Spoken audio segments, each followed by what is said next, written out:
Thăng Long, Hà Nội là mảnh đất có nền văn hóa lâu đời. Nơi đây còn vang danh, nức tiếng những làng nghề thủ công mỹ nghệ với bàn tay tài hoa của những bậc nghệ nhân từ cổ chí kim. Một trong số đó là làng gốm Bát Tràng, nằm bên bờ tả ngạn sông Hồng thuộc huyện Gia Lâm, ngoại thành Hà Nội, cách trung tâm thủ đô 12 km. Theo Đại Việt Sử Ký Toàn Thư và Dư Địa Chí của Nguyễn Trãi ghi lại, làng gốm Bát Tràng được hình thành từ đời Lý, khi vua Lý Thái Tổ rời đô từ Hoa Lư ra Thăng Long. 5 dòng họ làm nghề gốm nổi tiếng của làng Bồ Bát là Trần, Phương, Nguyễn, Lê, Phạm đã quyết định đưa các nghệ nhân làm gốm và gia đình rời làng di cư về Bạch Thổ Phường, phủ Thuận An, nay là xã Bát Tràng, huyện Gia Lâm, Hà Nội, nơi có nguyên liệu tốt để làm đồ gốm. 5 dòng họ này đã kết hợp với dòng họ Nguyễn ở nơi đây để mở lò sản xuất gốm, lập nên làng gốm Bát Tràng. Lịch sử ra đời và phát triển của nghề gốm nơi đây gắn liền với hai câu đối cổ ở tòa đại bái đình làng: Bồ di thủ nghệ, khai đình vũ, lan nhiệt tâm hương, bái thánh thần. Khu làng cổ Bát Tràng như mũi tàu lớn hướng ra vùng nước mênh mông, là nơi giao lưu giữa kênh đào Bắc Hải và sông Hồng. Hầu hết tất cả các hộ gia đình ở đây đều làm gốm.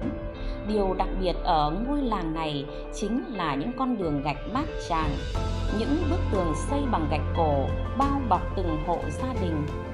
Từ bao đời nay, nó vẫn sừng sững, vững chắc như những bức tường thành bảo vệ cả ngôi làng.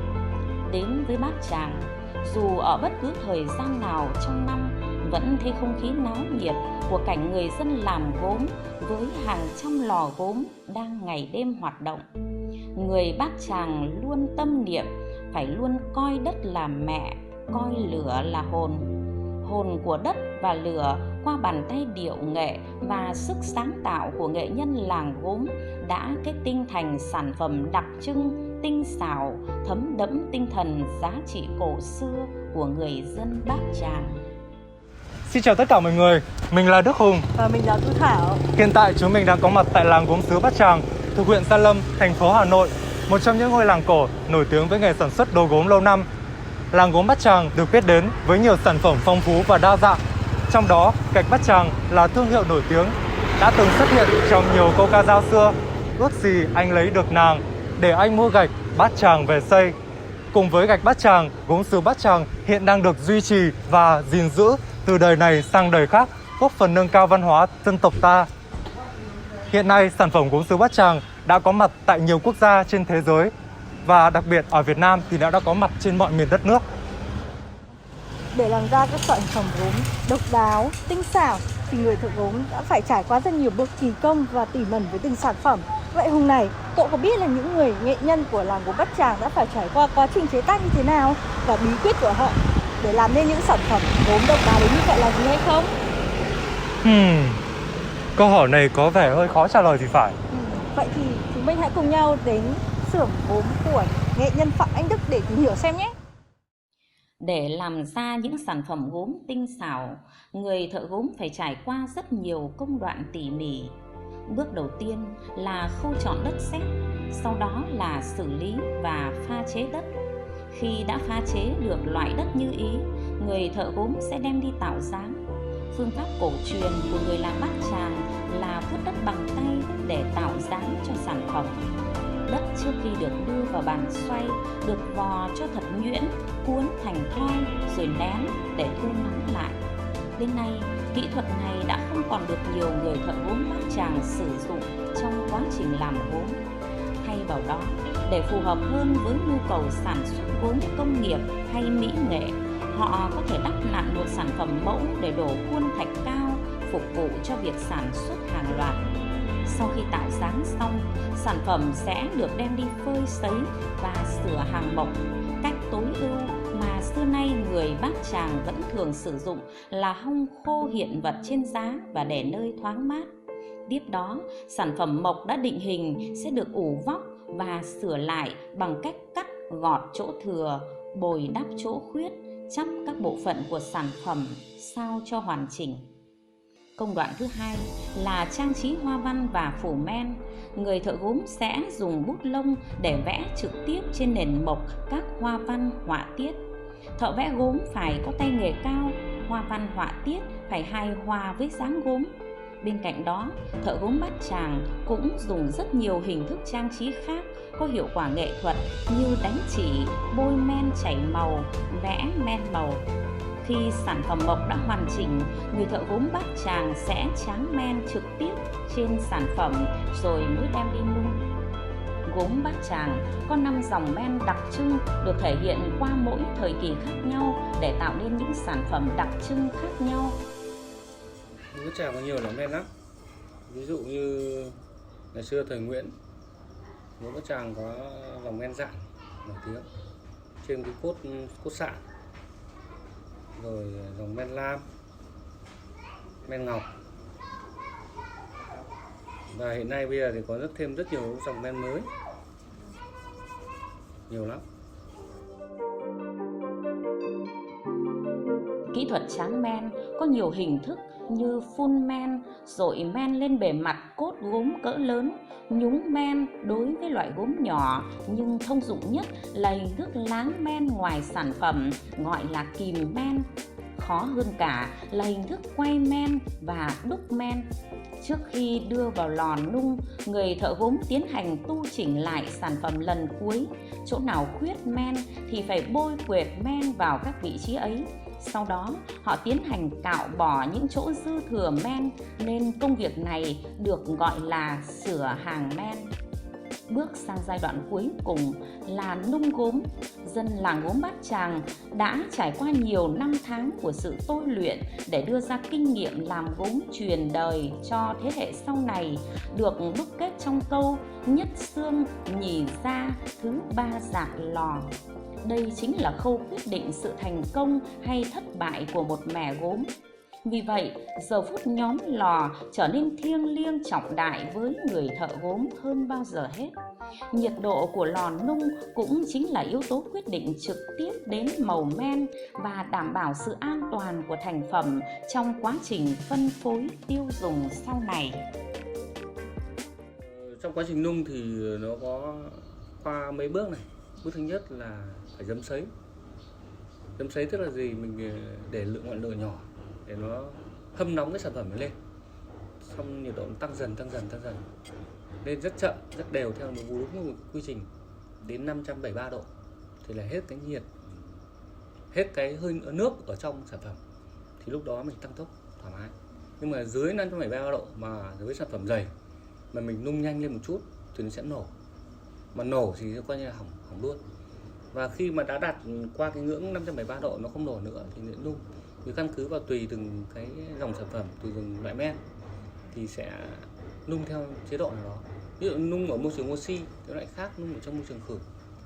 Nhiệt độ trung bình ở gốm Bát Tràng cao hơn các vùng miền khác là từ 1200 đến xấp xỉ 1300 độ, hoặc thậm chí có những dòng sản phẩm riêng biệt khó làm thì lên đến trên 1300 độ.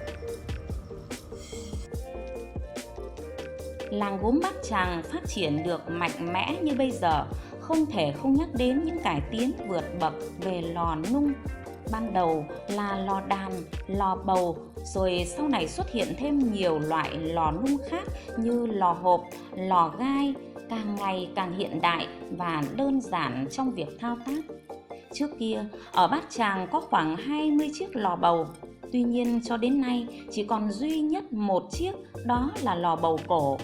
Nằm ở trung tâm xã Bát Tràng, cơ sở gốm lò bầu cổ đã trở thành điểm du lịch trải nghiệm, thu hút nhiều du khách.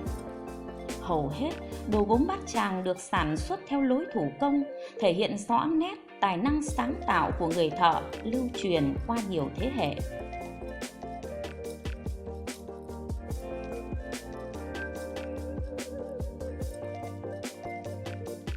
Đã từ lâu, gốm xuất hiện trong cuộc sống hàng ngày như một vật phẩm không thể thiếu, có ý nghĩa quan trọng đối với đời sống sinh hoạt của con người, đa dạng giá trị sử dụng. Gốm Bát Tràng phục vụ mọi tầng lớp trong xã hội, từ những người dân lao động đến những tầng lớp thượng lưu, với những đồ gốm gia dụng thường ngày như đĩa, chậu hoa, âu, bát, chén, khay trà, ấm, hay đồ gốm dùng làm đồ thờ cúng như loại chân đèn, chân nến, lư hương, đỉnh, đài thờ, mâm gốm, cho đến các sản phẩm gốm dùng làm đồ trang trí như tượng các hình con vật, tượng nghê, tượng ngựa, tượng hổ, tượng voi, tượng rồng. Bên cạnh giá trị vật chất mà gốm đem lại, sản phẩm gốm Bát Tràng là kết tinh của sự sáng tạo không ngừng với đôi bàn tay khéo léo của người nghệ nhân. Do vậy, mỗi sản phẩm là một tác phẩm nghệ thuật.